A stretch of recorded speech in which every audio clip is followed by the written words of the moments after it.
47 species filled the lecture hall, and not one of them thought humans belonged there. Danny Reyes sat in the back row, trying to make herself small. 6 months at the Galactic Institute of Combat Sciences had taught her that invisibility was survival. The crystalline variety students glowed with soft inner light. The armored Orvithai took up 3 seats each. The tiny Fenari huddled in temperature-controlled pods. And Danny, the only human in the Advanced Weapons Theory program, pretended to study her notes. Professor Hollis stood at the front, his crystalline body humming with harmonics that the translator rendered as speech. Behind him, a holographic display showed weapons from across the galaxy. Plasma lances, graviton accelerators, harmonic disruptors, each one a marvel of energy manipulation. Then the display changed to something that made Danny's stomach drop at a rifle. An old Earth rifle, maybe 200 years old, displayed like a fossil in a museum. And now, Professor Hollis said, his harmonics carrying amusement, we examine what happens when a species never develops beyond chemical propulsion. Laughter rippled through the hall. Danny kept her eyes on her desk. The humans of Earth, Hollis continued, represent a fascinating evolutionary dead end. While every spacefaring civilization naturally progressed to energy-based weapons, humans remained attached to this. He gestured at the rifle with something like pity, a metal tube that uses explosive chemicals to throw small pieces of metal. More laughter. Louder this time, the massive Orvithai named Cole Brahen turned in his seat to look at Danny. His armored face showed what might have been a smile. Tell me, human, do your people still throw rocks as well? Or have you at least moved past that? Danny said nothing. She had learned that silence was safer than explanation. The fundamental problem, Hollis continued, is efficiency. A plasma bolt carries 10,000 times more energy than any chemical propellant can deliver. Graviton manipulation allows for infinite acceleration without fuel. These primitive kinetic systems require the user to carry heavy ammunition, calculate for gravity and wind resistance, and accept severe range limitations. The rifle in the display rotated slowly, a relic from a primitive age. This is why humans required 300 years longer than average to achieve spaceflight. They simply could not let go of their inefficient past. Danny's hands tightened under her desk. 300 years longer. As if that was the whole story. As if they had not been busy fighting each other, surviving ice ages, building civilizations from nothing. But she stayed quiet. A small voice came from beside her. Is it true that your weapons are really so simple? Danny turned. A Fenari named Rucky sat in the adjacent pod, her large ears tilted with curiosity rather than mockery. Rucky was small, nervous, and had been the only student to share notes with Danny all semester. They work differently, Danny whispered back. Not worse, just different. Rucky's ears twitched with confusion, but she nodded. Professor Hollis clapped his crystalline hands together, creating a sound like wind chimes. This brings us to your semester examination. A practical demonstration of combat effectiveness. The hall fell silent. Every student straightened. You will engage standardized shielded targets in a time scenario. You may use any weapon system from your homeworld's historical or current arsenal. The fastest time wins. Cole immediately raised an armored fist. I will bring my family's ceremonial plasma lance. It has burned through enemy shields for 12 generations. Excellent, Hollis said. Traditional weapons are encouraged. This is a test of your species' combat evolution. Other students called out their choices. Graviton hammers, sonic devastators, quantum disruptors, each name more impressive than the last. Danny raised her hand. The Hollis's crystal body flickered with surprise. Yes, human. You wish to participate. I would like to bring equipment from Earth. Traditional equipment. Someone laughed. Cole's rumbling voice cut through. What will you bring? A pointy stick. A rifle. Danny said quietly. My grandfather's rifle. The laughter grew. Even Hollis seemed amused. Very well. Permission granted. Though I doubt your primitive chemistry will function against modern shielding technology. Thank you, Professor. Hollis dismissed the class. Students filed out, still chuckling about the human and her ancient weapon. Cole made sure to pass close to Danny's seat. I look forward to watching you fail, human. Perhaps it will finally teach your species some humility. Danny met his eyes but said nothing. When the hall emptied, only Rucky remained. The little Finari climbed out of her pod and approached Danny with cautious steps. Why did you do that? Everyone will laugh at you. They already laugh at me, but this will be worse. The shielded targets are designed to resist energy weapons. Your chemical propellant cannot possibly generate enough force to dash Rucky. Danny smiled for the first time in weeks. Has anyone in this institute ever actually tested that? Rucky's ears went flat. What do you mean? 40,000 years ago, the galaxy abandoned kinetic weapons. Everyone moved to energy systems, and shields evolved to stop energy. Danny picked up her bag. But has anyone checked if those shields stop bullets? Rucky stood frozen as Danny walked toward the exit. I will see you at the examination, Danny said. And Rucky? It was never about the chemistry. It was always about the physics. She left the little Finari standing alone in the empty lecture hall, ears twitching with the first seeds of doubt about everything she had been taught. The shipping container arrived on a Tuesday, 3 months after Danny had requested it.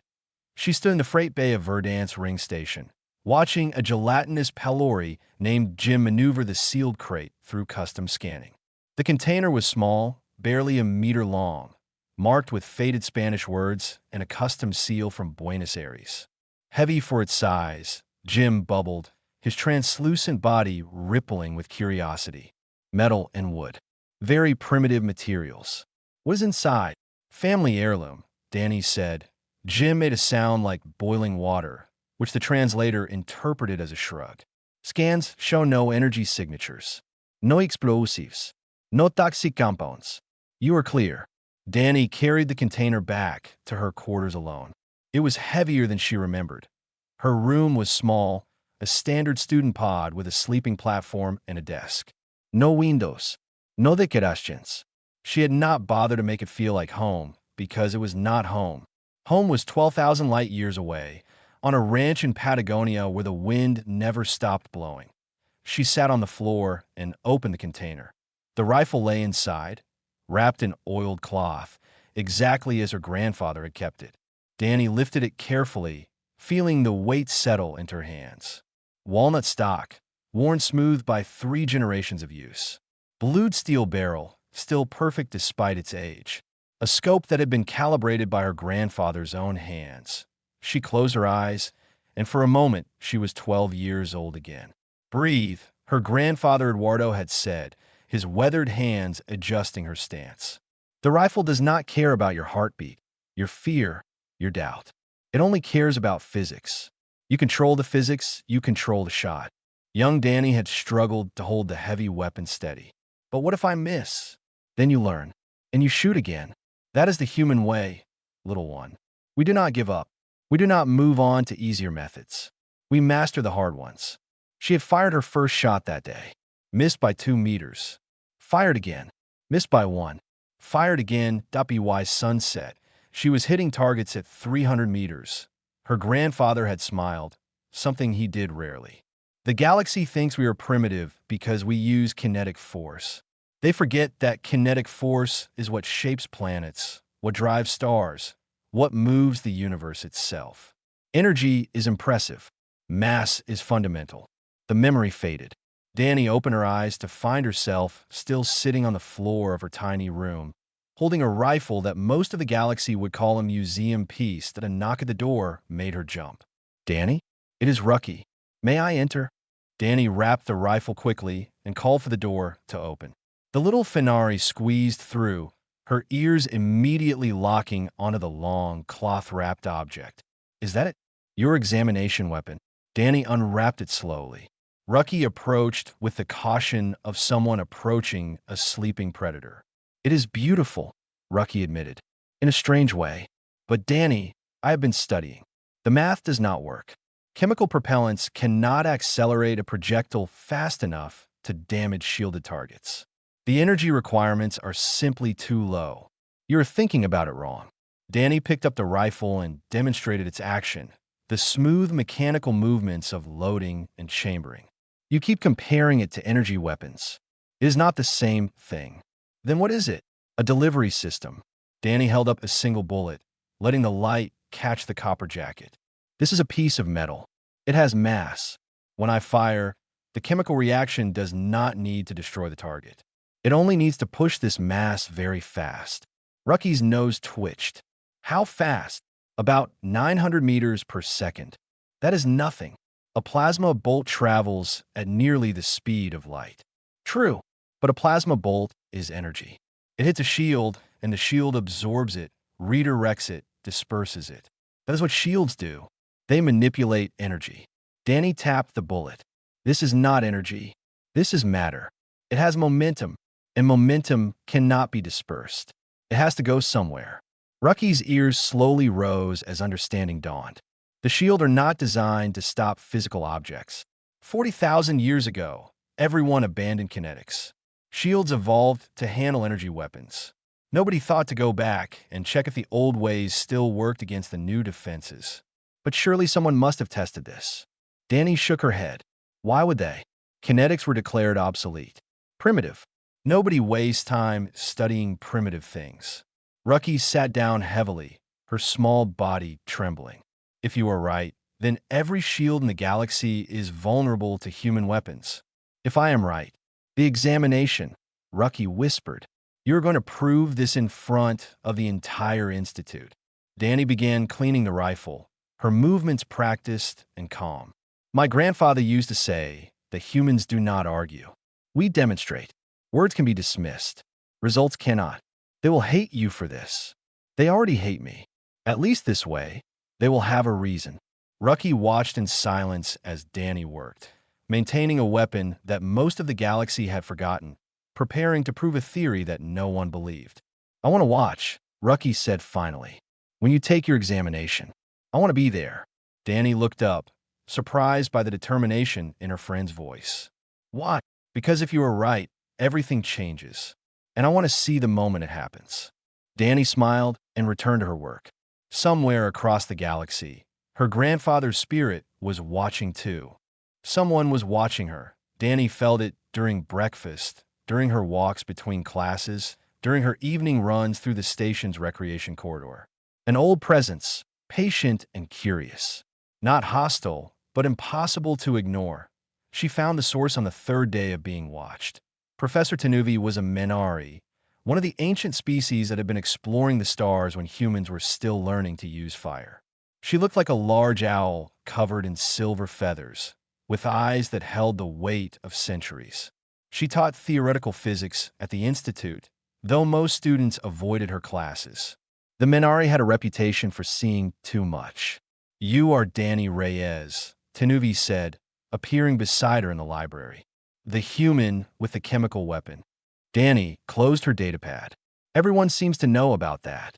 Everyone is talking about it. Few understand what it means. Tanuvi settled into a reading pose, her feathers rustling softly. I overheard your explanation to your Fenari friend. You understand shield theory quite well for a combat student. My grandfather taught me to understand my tools. Your grandfather was wise. Tanuvi's ancient eyes studied her. Do you know why the galaxy abandoned kinetic weapons 40,000 years ago? Because energy weapons are more efficient. That is what we tell ourselves. The truth is simpler and more embarrassing. Tanuvi leaned closer. The first galactic shields were designed specifically to counter kinetics. They used gravity manipulation to deflect mass projectiles. Very effective. Very clever. Danny frowned. Then kinetics should not work at all. They should not.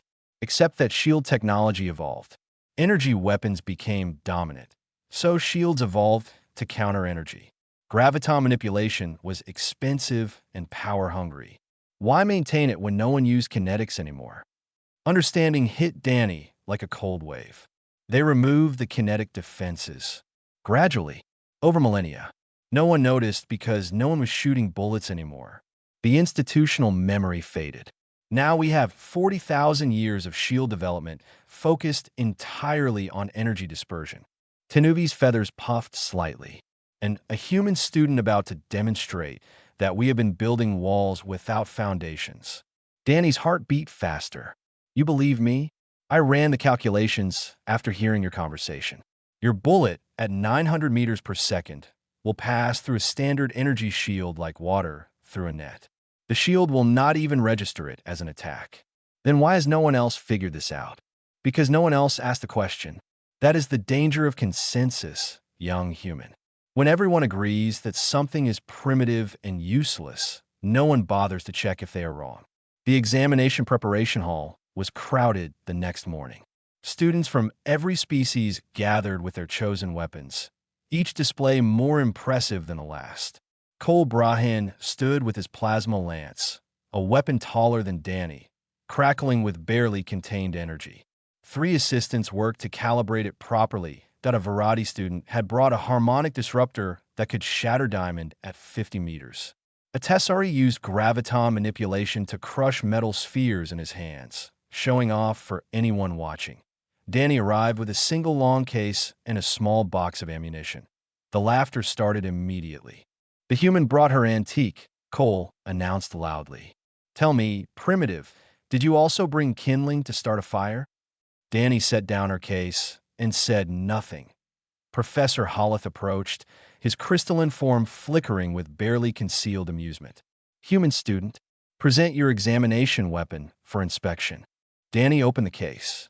The rifle lay on velvet padding, old and worn and utterly out of place among the energy weapons surrounding it. Holleth made a sound like breaking glass. The translator rendered it as a sigh. This is what you will use? A metal tube with a wooden handle. Yes, Professor. And your ammunition? Danny opened the small box. 20 brass cartridges sat in neat rows. Chemical propellant. Holleth picked up 1 cartridge with delicate crystalline fingers. Primitive explosive pushing a shaped piece of metal. This is your combat solution? Yes, Professor. Around her, students whispered and laughed. Cole made comments about museum pieces and evolutionary failures. The Variety students hummed with harmonic mockery. Holleth set the cartridge back in its place. Approved. Though I fail to see what you hope to prove with this demonstration of inadequacy. I hope to complete the examination, Professor. Nothing more. Holleth walked away, still flickering with amusement. Rucky appeared at Danny's side, her ears flat with anxiety. They are all laughing at you. Let them. The Tessari student completed the examination in practice. His time was 2 minutes and 31 seconds. That is the record to beat. Danny looked at the 20 targets arranged across the examination field. Each one glowed with the soft light of active shielding, designed to withstand the most powerful energy weapons in the galaxy. I will not need 2 minutes, she said quietly. Tanuvi watched from the observation gallery above, her silver feathers bright against the dark walls. She alone was not laughing. She alone understood what was about to happen.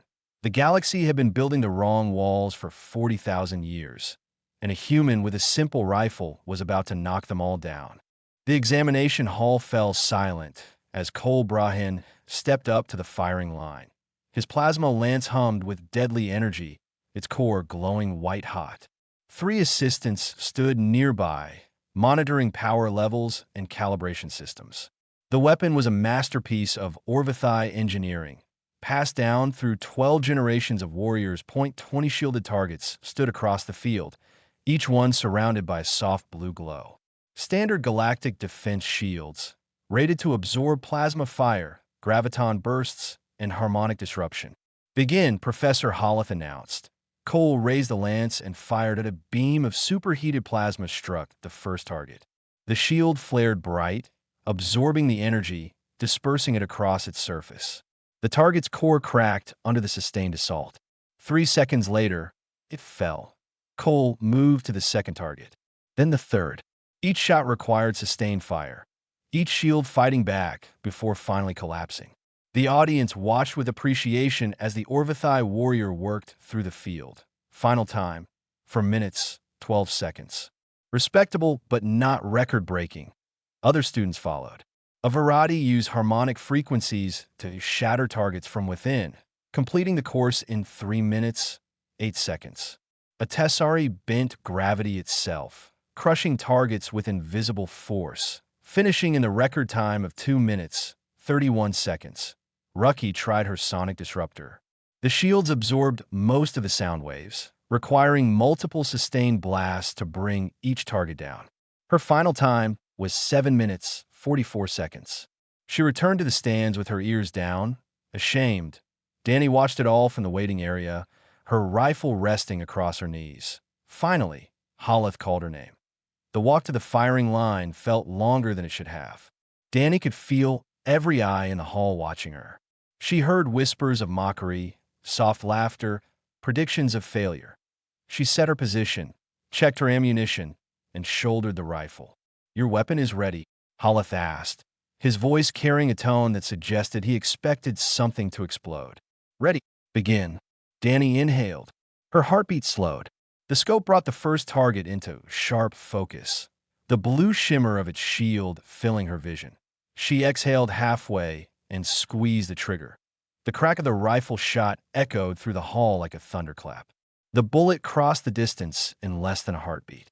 It struck the shield and passed through without slowing, punching a neat hole in the target's core. The target fell. Silence. Complete and absolute silence. Danny chambered the next round and fired again. Another target dropped. Then another. Then another. She worked with mechanical precision, each shot finding its mark, each bullet passing through shields that had been designed to stop energy weapons, but had no answer for simple mass and velocity. Why the 10th target, the silence broke. "That is impossible," someone shouted. "She must be cheating." Holeth raised a crystalline hand. "Continue the examination." Danny continued. 11, 12, 15, 18. The final 2 targets fell in rapid succession. She lowered the rifle and checked the chronometer. 47 seconds. The hall erupted into chaos. Cole Brahan was on his feet, his armored body trembling with rage. "This is a fraud. That weapon must be modified. She has hidden energy systems inside." Other students joined the shouting. Accusations flew in a dozen languages. The translators struggled to keep up with the anger and confusion. Professor Holeth approached the firing line, his crystalline form flickering rapidly. He picked up one of the spent brass casings from the floor, examining it with disbelief. "Chemical propellant," he murmured. "Nothing more. No energy signatures. No modifications." Director Saul, who had been watching from the administrative gallery, descended to the examination floor. The elderly Verratti moved slowly, his light patterns showing something Danny had never seen from the species before: fear. "The shields did not activate," Saul said, his voice barely above a whisper. "The shields did not even recognize the projectile as an attack." "Because it is not energy," Danny said calmly. "It is mass, momentum. The shields were never designed to stop something so simple." Saul stared at her, then at the rifle, then at the fallen targets with their neat, clean bullet holes. "Every shield in the galaxy," he said slowly, "uses the same fundamental technology." "Yes, which means every shield in the galaxy is vulnerable to this." "Yes." Saul turned to look at the assembled students, the laughing students who had mocked human primitiveness for an entire semester. None of them were laughing now. "This examination is suspended," he announced. "All results are sealed pending review. Human student Reyes, you will remain for questioning." Danny nodded. She had expected this. In the observation gallery, Professor Tenuvi watched with her ancient eyes. She had seen many things in her long life. She had never seen 40,000 years of assumptions collapse in 47 seconds. The galaxy had just discovered that the most dangerous weapon in the universe was one they had forgotten existed, and it had been in human hands all along. The council chamber had never been used for an emergency session in 60 years. Danny sat at a small table in the center of the room, her rifle placed on the surface before her like evidence in a trial. Around her, representatives from a dozen species argued in voices that made the translator struggle. "Human treachery," an Orvithai delegate thundered. "They have been hiding this capability while pretending to be primitive. A violation of the Galactic Peace Accords," a Verratti administrator added, his crystals flashing with anger. Secret weapons development must be punished. Admiral Vorin, the Orvithai military liaison, leaned forward with predatory interest. The weapon must be confiscated and destroyed. The human must be detained for interrogation. Danny remained silent. As she had been instructed, the door opened, and a new figure entered. Ambassador Celia Okonkwo was a tall woman with gray hair and calm eyes. She moved through the shouting delegates like a ship through rough water, undisturbed by the chaos around her. "I apologize for my delay," she said, her voice cutting through the noise. "I came as quickly as the transit system allowed." Director Saul gestured for silence. "Ambassador, your student has demonstrated a weapon capability that threatens galactic security. What does humanity have to say?" Okonkwo took her seat beside Danny. She looked at the rifle on the table, then at the assembled delegates, then back at the rifle. "This weapon," she said slowly, "is 87 years old. It was made in a small factory in Argentina by craftsmen using techniques that are over 500 years old." "Irrelevant," Admiral Vorin growled. "Its age does not excuse its capability.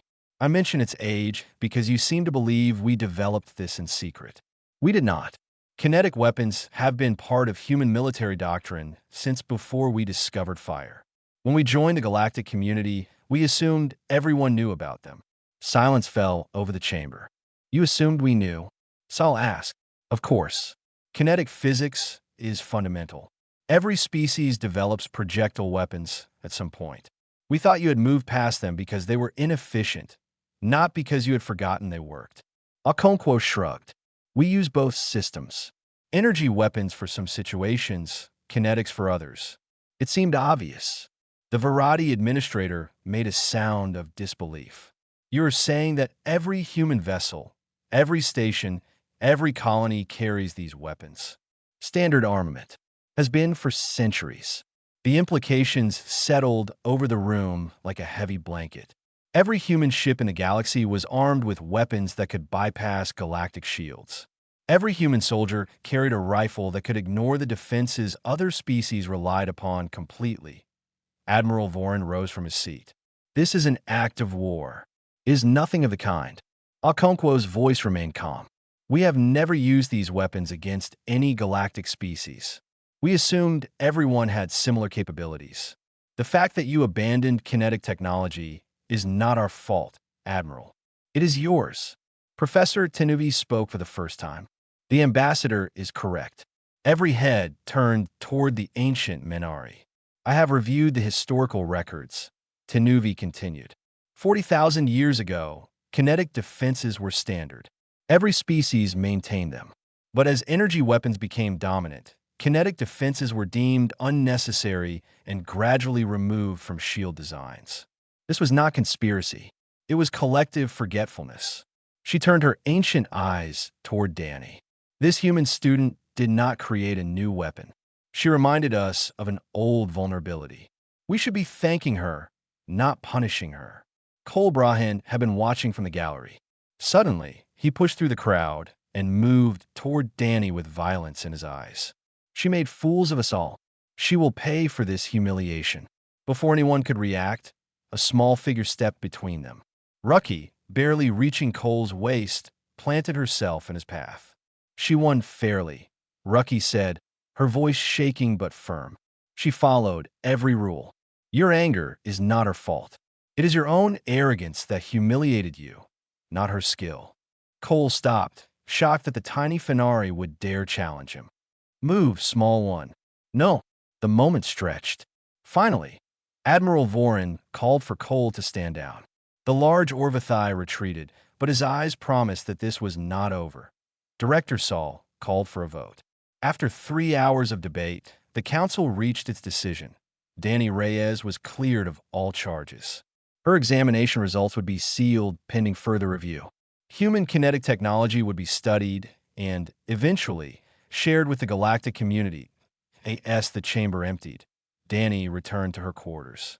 Her datapad was full of messages, requests for interviews, demands for demonstrations, invitations to consult with military organizations across the galaxy, and one message from Professor Tenuvi.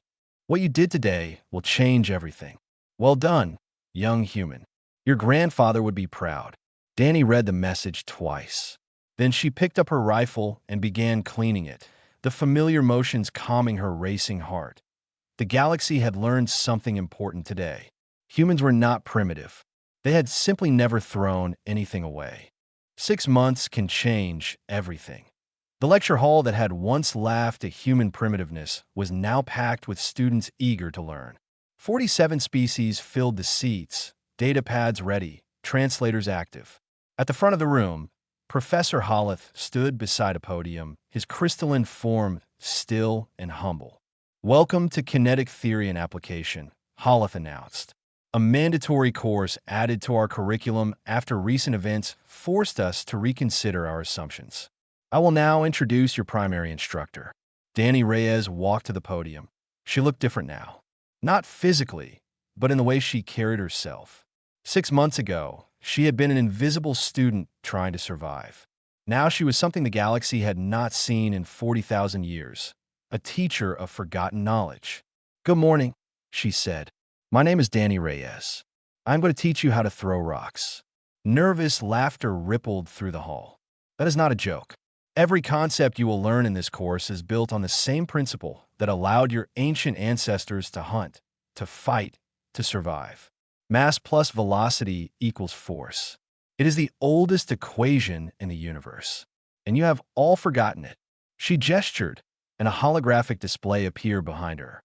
Human weapons through the ages.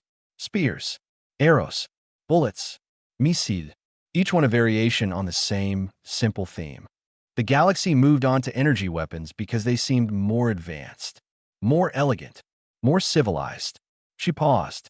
But you cannot improve on fundamental physics. You can only forget it. Rucky sat in the front row, no longer hiding in a temperature-controlled pod. She had become Danny's teaching assistant, combining Fenari acoustic science with human kinetic principles to develop hybrid systems that were already attracting attention from military researchers. In the back of the hall, a familiar armored figure sat alone. Cole Brahan had requested permission to audit the course.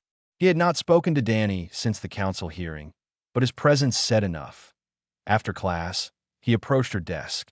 I want to understand, he said simply. What I dismissed, what I mocked. I want to learn. Danny studied him for a moment. That is all any teacher wants to hear. She gave him the reading list. He took it without argument and left.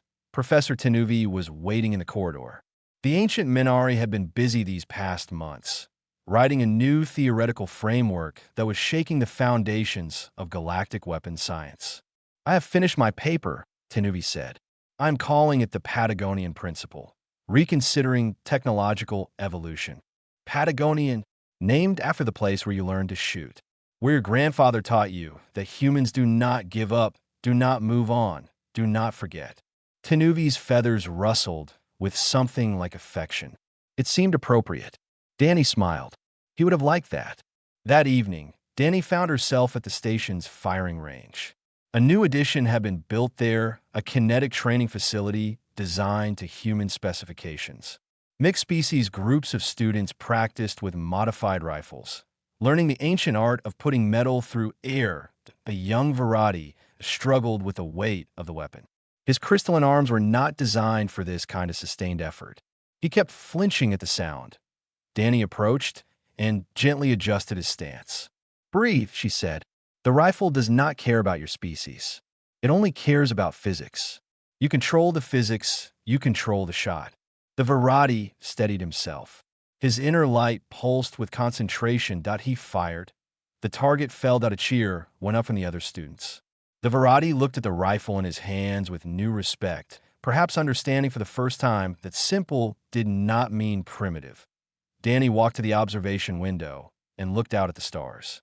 Verdance Ring Station hung in the void, surrounded by ships from every corner of the galaxy. Many of those ships were being retrofitted with new shield systems, redesigned to handle threats that had been forgotten for 40 millennia, and many of them were adding kinetic weapons to their arsenals.